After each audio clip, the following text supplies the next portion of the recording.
Perched on a stool, Maya watched Antoine, her father, orchestrate his morning ritual. His weathered hands, surprisingly deft, danced across the cutting board, transforming humble vegetables into a vibrant mosaic. Almost ready, my little sprout. Antoine's voice, a comforting baritone, rumbled with paternal affection. He turned, a fond smile etching lines near his eyes. Just watching, Papa? Maya murmured, idly tracing patterns in the fine flour dusting the countertop. It smells heavenly. A chuckle escaped Antoine. Heavenly demands effort. You know this well. Come, assist with the sauce. Maya hopped down, her eyes alight with anticipation.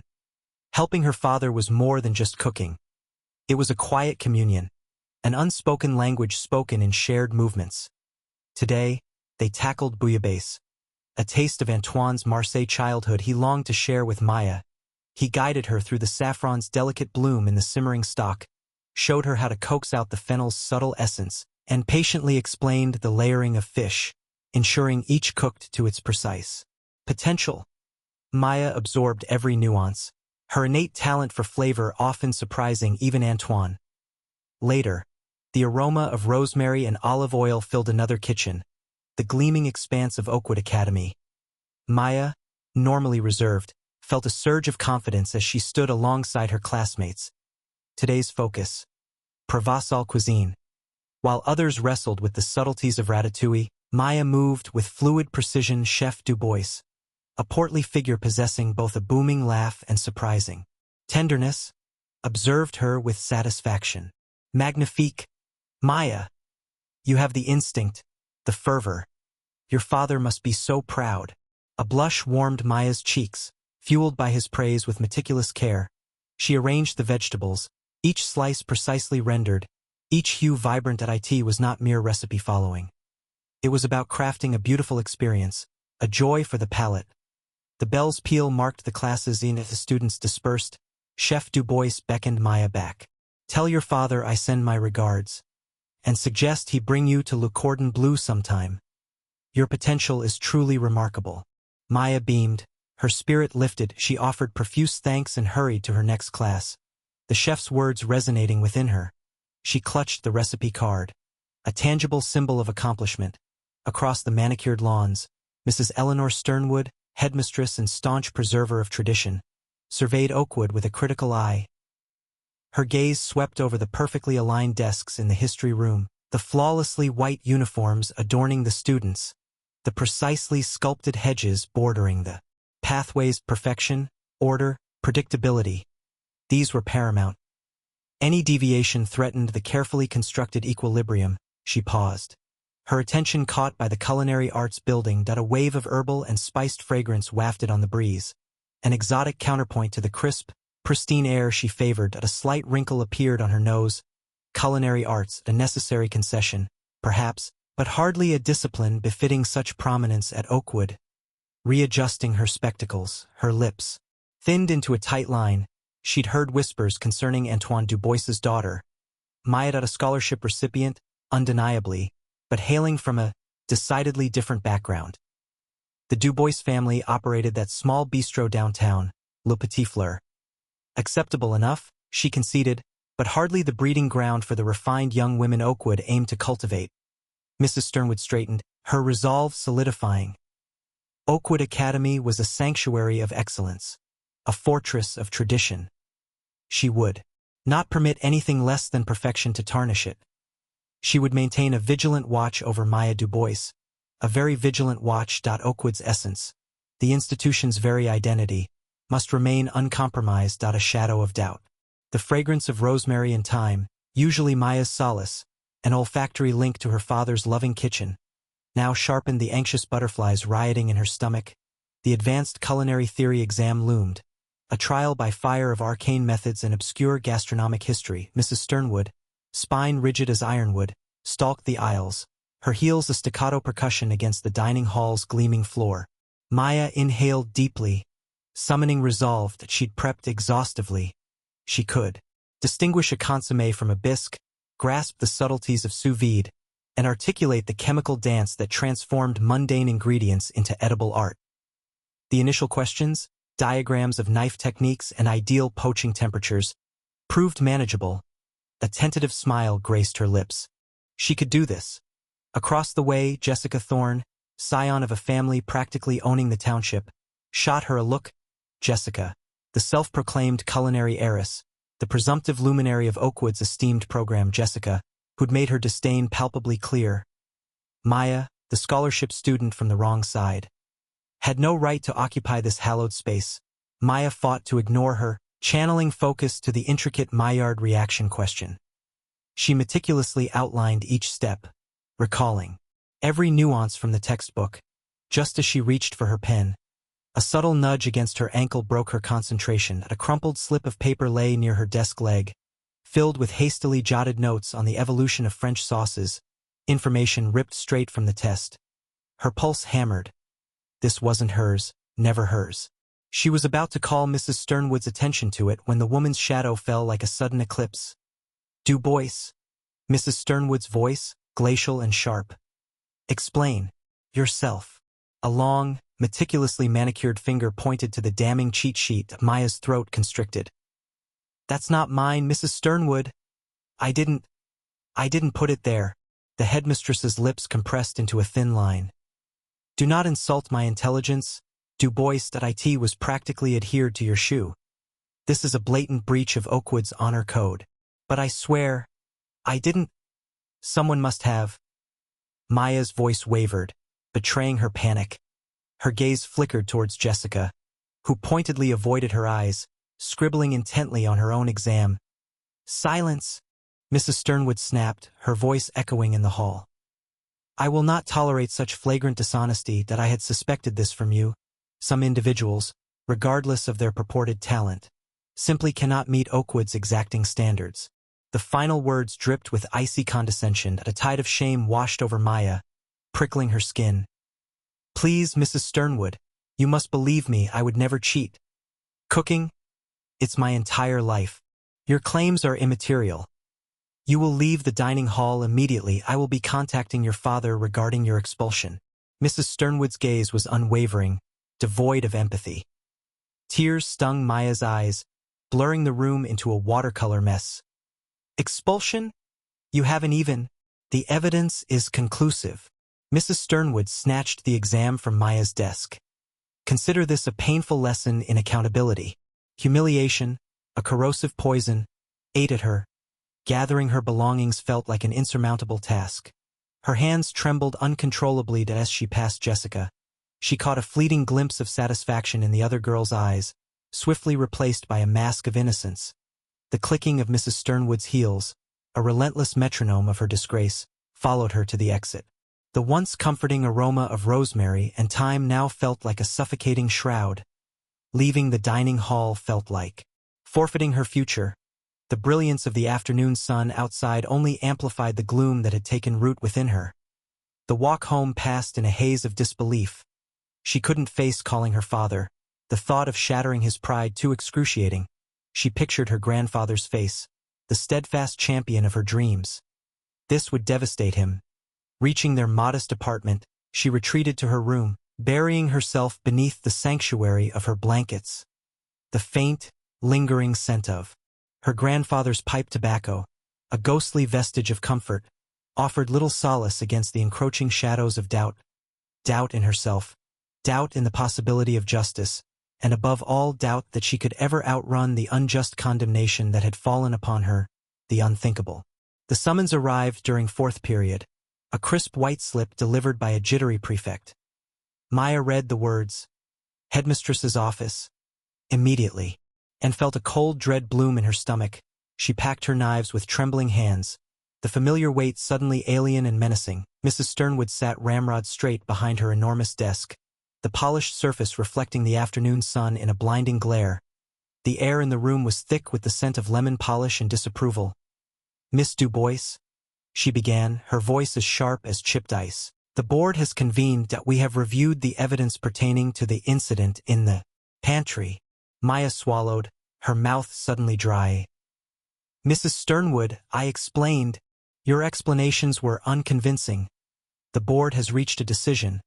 Given the severity of the infraction, the blatant disregard for academy rules, and the disruptive influence you have demonstrated since your arrival, we have no choice but to expel you." The words hung in the air, heavy and suffocating. Expelled. The weight of it crushed her. All her hopes, all her dreams of proving herself, shattered into a million jagged pieces. She stammered, But I didn't do anything." Mrs. Sternwood's lips thinned. "The evidence suggests otherwise. Your belongings must be removed from the dormitory by the end of the day. You will leave the premises quietly and without causing further disturbance." The world tilted. Maya felt a burning behind her eyes, but refused to cry. She would not give Mrs. Sternwood the satisfaction. She stood, her legs shaky, and walked out of the office, leaving her future lying in ruins on the polished floor. Antoine was waiting for her outside the gates. His face etched with worry. He'd seen the prefect's hurried delivery and knew something was terribly wrong. He opened the car door, his eyes questioning. Before he could speak, Maya blurted out the words, each syllable laced with pain. "I've been expelled, Papa." The news hit Antoine like a physical blow. He stared at his daughter, disbelief warring with a rising tide of fury. He pulled the car over to the side of the road, his hands gripping the steering wheel until his knuckles turned white. "Expelled? But why, Maya? What happened?" She recounted the events of the pantry, her voice flat and devoid of emotion. He listened intently, his jaw tightening with each word. When she finished, he sat in silence for a long moment, his mind racing. Then, with a quiet intensity that Maya had rarely witnessed, he said, "Wait here that I am going to speak to Mrs. Sternwood."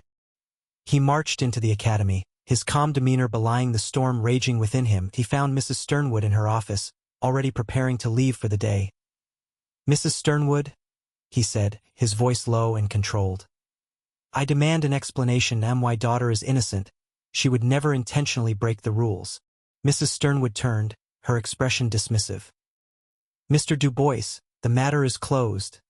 The board has made its decision that I suggest you accept it with grace." "Grace? My daughter's future is at stake. You are accusing her of something she did not do.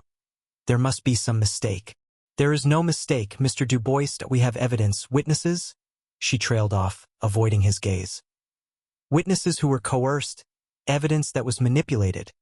You are letting prejudice cloud your judgment. You never gave Maya a fair chance." Antoine's voice rose, but he quickly regained control. He pleaded, "Please, Mrs. Sternwood, reconsider. Give her another chance. She is a talented, kind girl. She deserves better than this." Mrs. Sternwood remained unmoved. "The decision is final, Mr. Dubois. That I suggest you leave now." Antoine stood for a moment longer, his eyes filled with a profound sadness. He saw the unyielding wall of prejudice, the closed mind that refused to see the truth. He turned and walked away, defeated but not broken. He would not let them destroy his daughter. Back at home, Maya retreated into herself. She locked herself in her room, refusing to speak, refusing to eat. The vibrant colors of her life seemed to have faded to a dull gray.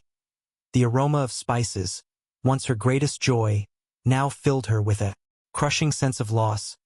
The clatter of pans, the sizzle of oil, the comforting rhythm of cooking, all of it was gone. She couldn't bring herself to even enter the kitchen. The heart of her home, the place she felt most alive, now felt like a tomb. Her knives lay untouched, gleaming under the kitchen light, mocking her. The joy had been sucked out, leaving only a hollow ache, whispers and walls. Slander snaked through Oakwood Academy's corridors, a venomous vine strangling the air around lockers and insinuating itself under classroom doors. Maya felt its icy tendrils crawl across her skin. Expelled. It breathed. Cheater. It spat. She shrank inward, desperate to disappear. But the whispers pursued her, amplified by averted gazes and murmuring clusters that parted like the Red Sea as she walked by. The scent of Mrs. Abernathy's celebrated apple tarts, normally a lunchtime sanctuary, now choked her. Silence descended on the once boisterous cafeteria as she entered. Faces, friendly yesterday, now presented her with cold shoulders. Chloe, who'd raved about Maya's macarons only days ago, feigned fascination with an intricate equation on her napkin. Even Liam, emboldened enough to ask her to the dance, avoided her eyes. his cheeks burning that a solitary fig sat upon her plate, a meager and forlorn offering normally. Maya would have been inspired to deconstruct and recreate the dish today. She merely prodded it with her fork that it felt symbolic. Small, alone, and utterly displaced. Each bite tasted like bitter disappointment. Then, a folded note appeared beside her plate. Recognizing Sarah's scrawl, she carefully opened it. "Meet me by the willow tree after school. Hang in there." A fragile spark of hope flickered within her. That evening, the apartment's walls seemed to press in on Maya, suffocating her. The rhythmic cadence of chopping vegetables, usually a comforting melody in their tiny kitchen, hammered at her frayed nerves. Her father, Antoine, moved with strained grace, his smile a brittle mask. "History assignment finished, ma chérie?" he inquired, pointedly avoiding her gaze as he diced onions. Their pungent fumes filled the room, stinging her eyes. I couldn't focus, Papa." The confession felt like a lead weight in her stomach. Antoine ceased his chopping, turning to her. His dark eyes mirroring her distress, he knelt, closing the distance between them and taking her hands, his calloused, strong hands, always a source of comfort. "Maya," he said softly, his voice thick with emotion, "don't let their condemnation become your truth. You possess strength and talent, and most importantly, you are cherished." He embraced her, the aroma of garlic and herbs clinging to his worn apron. A familiar solace, a reminder of enduring love. Yet, even in his embrace, a frigid draft of doubt persisted.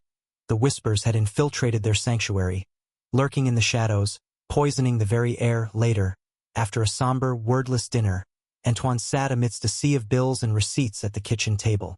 Maya knew his concern ran deep. The whispers hadn't confined themselves to her.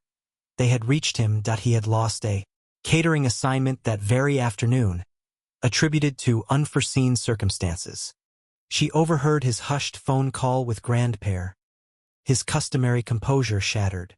"I am at a loss, Papa," he confessed, his voice trembling. "They are turning on her on us." Maya sought refuge in her room, the walls feeling paper-thin, the whispers growing louder, more insistent. She knew her father would champion her cause, but a fresh dread consumed her. That even his unwavering love and resolve might prove insufficient to dismantle the fortress of prejudice and judgment that was closing in on them. Gazing out the window at the city's twinkling lights, each one represented a potential beacon of hope, or another critical gaze. The taste of truth. Antoine's knife stilled above the mound of finely diced shallots. Usually, the rhythm of chopping, the sharp thwack against the wooden board, soothed him today. It felt like a frantic drumbeat echoing his inner turmoil. Maya's expulsion haunted him. He couldn't shake the image of her pale face, the unshed tears shimmering in her eyes. He refused to believe she cheated. He wiped his hands on his apron, a fresh resolve hardening his gaze. He wouldn't let this stand. He had to clear her name. His mind raced, sifting through possibilities. He needed information, and he knew where to find it. Pulling out his phone, he scrolled through his contacts, stopping at the name Jean-Pierre Moreau. Jean-Pierre was a sommelier now, working at a prestigious restaurant downtown. More importantly, they'd attended culinary school together, and Jean-Pierre, with his network of connections in the city's food scene, knew everyone. "Jean-Pierre, mon ami?" Antoine said, his voice carefully neutral. "How are the wines treating you?"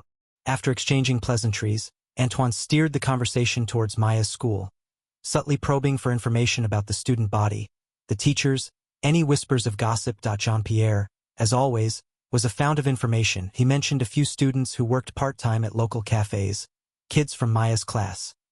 Antoine thanked him profusely, promising to repay the favor with a bottle of his best homemade wine. He spent the afternoon calling those students, carefully crafting his questions. He didn't want to sound accusatory, just curious. He learned that Jessica, the girl who accused Maya, had been particularly stressed about the upcoming chemistry test. One student mentioned seeing Jessica arguing with the chemistry teacher just days before, pleading for extra credit. Another recalled overhearing Jessica complain about needing a scholarship to get into a good university. That evening, after closing the bistro, Antoine found himself parked across the street from the school. He watched the students milling around, their laughter echoing in the cool night air. He spotted two girls from Maya's class heading towards a nearby pizzeria. He recognized them, shy, quiet girls who always sat in the back. He took a deep breath and crossed the street. "Excuse me," he said gently, approaching them. "I'm Maya's father, Antoine Dubois. I was hoping you might be able to tell me something about what happened before the test." The girls looked at each other nervously. We didn't see anything," one stammered. Antoine held up his hands in a gesture of reassurance. "I understand. But anything you remember, anything at all, could help. Please." The other girl, the braver of the two, finally spoke. "Jessica." She was acting really strange. She kept asking Maya about her notes. Maya wouldn't show them to her. "Did you see Jessica near Maya's bag during the test?" Antoine pressed, his heart pounding. The girl hesitated. I think so, that I saw her near it when Maya went to sharpen her pencil. But I didn't think anything of it at the time." Antoine thanked them, his mind racing.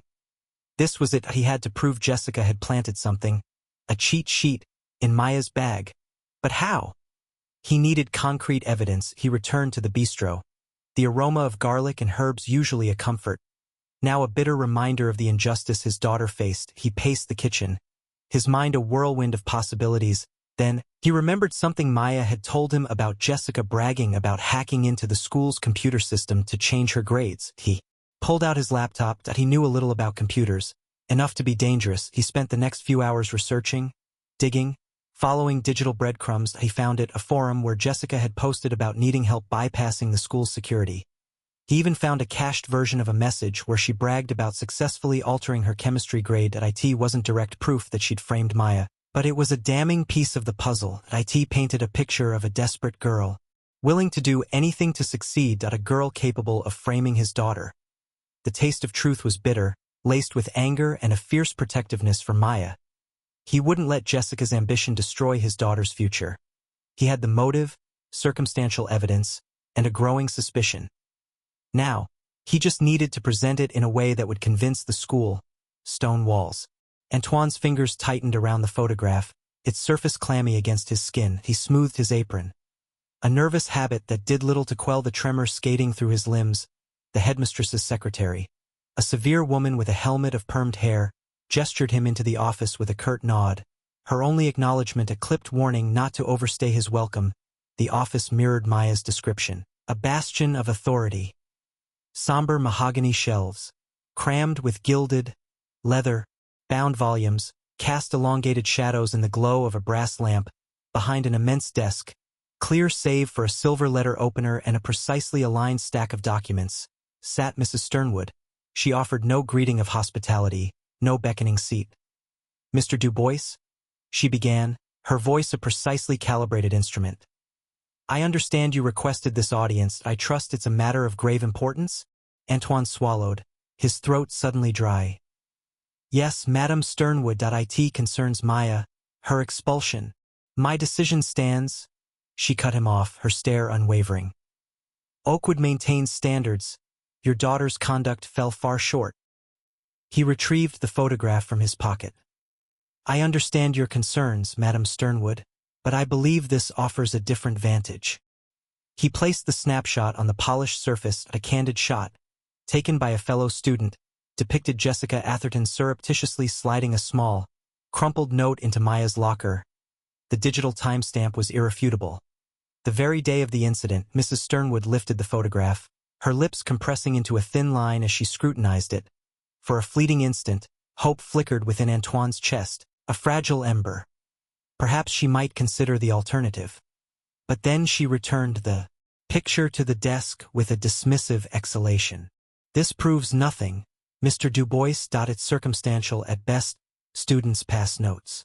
"But Madame Sternwood," Antoine countered, his voice gaining urgency. "That note initiated everything. It contained the prohibited item discovered in Maya's possession. Jessica Atherton orchestrated this. My daughter is innocent." He registered a glint in her eyes, not comprehension, but unmistakable annoyance. She tented her fingers beneath her chin. "Mr. Dubois, I appreciate your paternal protectiveness. However, Oakwood Academy rests on a bedrock of trust and honor, irrespective of how the item arrived. It was there. That constitutes a breach of our code that I cannot simply dismiss it based on a grainy photograph and your claims. A surge of frustration coursed through him, a hot and stifling wave. Claims? I have evidence. Jessica Atherton has a history of questionable behavior. Stories circulate.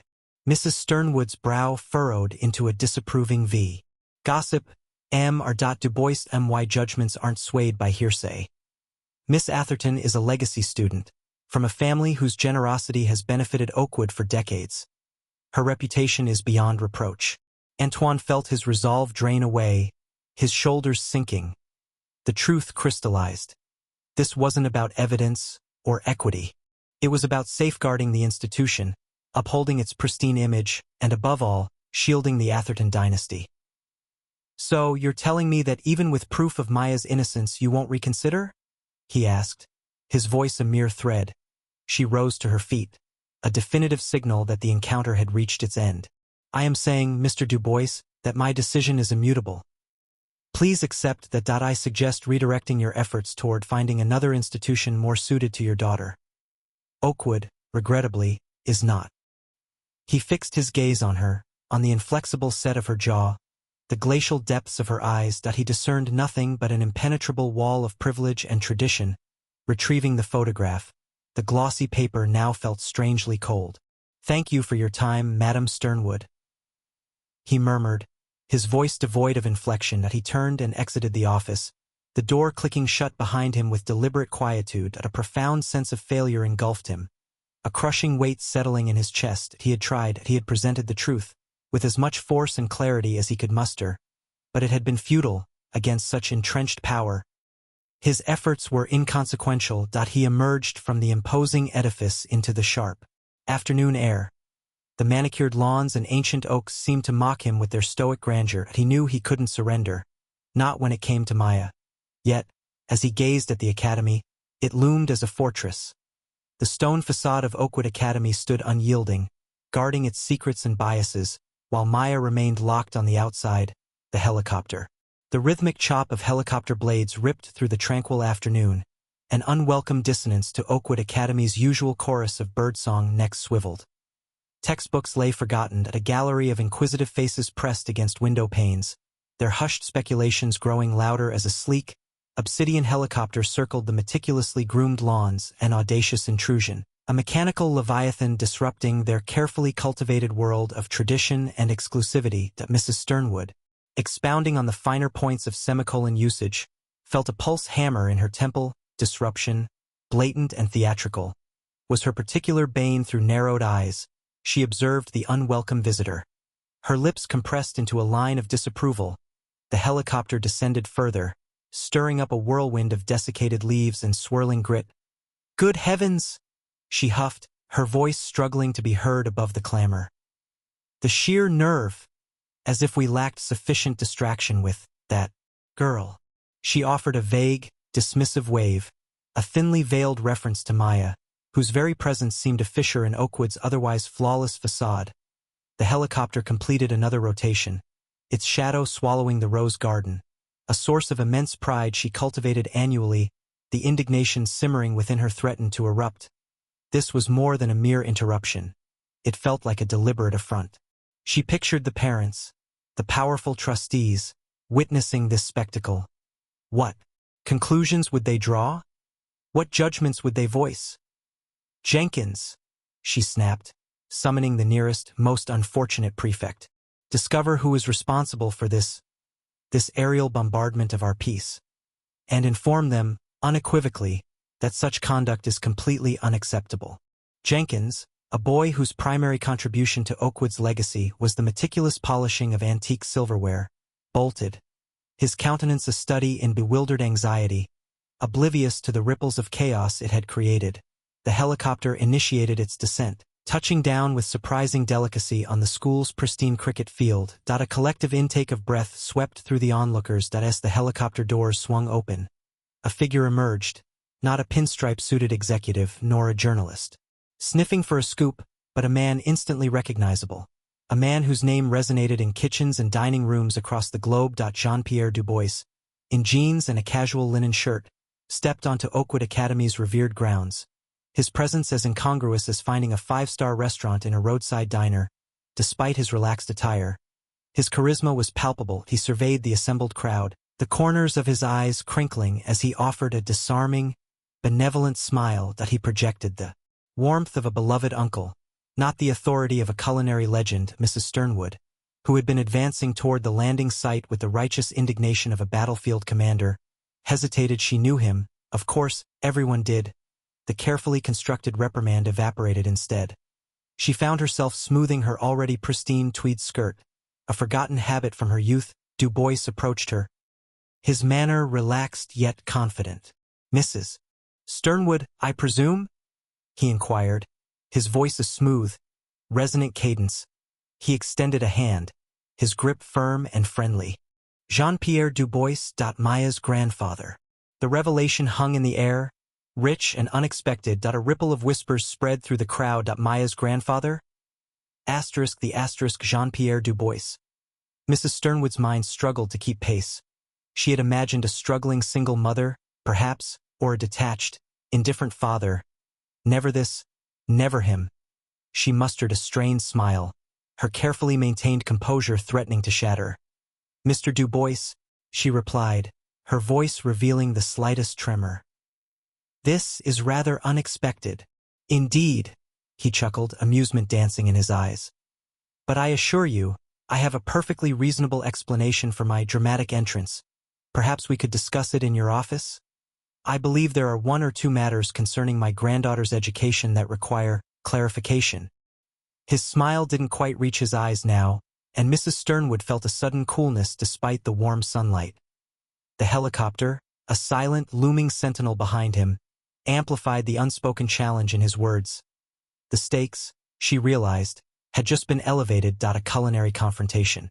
The air in Mrs. Sternwood's office felt thick enough to choke on, flavored with old paper and disapproval. Jean-Pierre Dubois, however, seemed unfazed. He stood ramrod straight, his silver hair gleaming under the harsh fluorescent lights, a stark contrast to the headmistress's severe gray bun. "Expelled? You expelled my granddaughter based on hearsay and the prejudiced ramblings of a spoiled child?" His voice, though calm, carried the unmistakable edge of a finely honed blade. Mrs. Sternwood bristled. "Mr. Dubois, I assure you, Oakwood Academy conducts thorough investigations. Miss Dubois was found in possession of illicit substances. Flour, Mrs. Sternwood. Baking powder as a whisk now considered contraband. I have seen more dangerous weapons in a kindergarten classroom. Why Maya? She has a heart of gold and hands that create magic. To accuse her of. What exactly are you accusing her of? Poisoning the creme brulee of privilege?" Maya stood beside her grandfather, head bowed, her spirit visibly deflated. The starch in her school uniform suddenly felt like a suffocating shroud. She hadn't spoken a word since they arrived. The expulsion notice a heavy weight in her pocket. Jean-Pierre placed a reassuring hand on her shoulder. "Come, Maya, we will show them." He turned back to Mrs. Sternwood, his eyes glinting with a mischievous spark. "I propose a demonstration. A culinary exhibition. If you will, let Maya's skills speak for themselves. Open to the entire school." Mrs. Sternwood's thin lips tightened. "That is highly irregular, Mr. Dubois. Oakwood is not a circus. Irregularity is the spice of life, Madam Headmistress. And a little spice is precisely what this institution seems to be lacking." He paused, letting the words hang in the air. "Unless, of course, you are afraid of what the students might learn. Afraid they might discover the truth for themselves?" The challenge hung heavy between them. Mrs. Sternwood, visibly flustered, finally relented. "Very well, but it will be under my strict supervision. I in the gymnasium tomorrow afternoon." Jean-Pierre bowed slightly. "Tomorrow it is. Prepare to be amazed." The following afternoon, the gymnasium had been transformed. The usual basketball hoops and climbing ropes were overshadowed by tables laden with ingredients, fragrant herbs, glistening fruits, and bowls of vibrant spices. Jean-Pierre, with the air of a seasoned conductor, orchestrated the scene, directing bewildered maintenance staff with effortless charm. he'd managed to procure portable ovens and stovetops, turning the gymnasium into a temporary, albeit unconventional, kitchen. Maya, initially hesitant, found herself swept up in the flurry of activity. Her grandfather's unwavering belief in her was a lifeline, pulling her back from the depths of despair. He handed her a worn wooden spoon, the same one her father had used as a boy.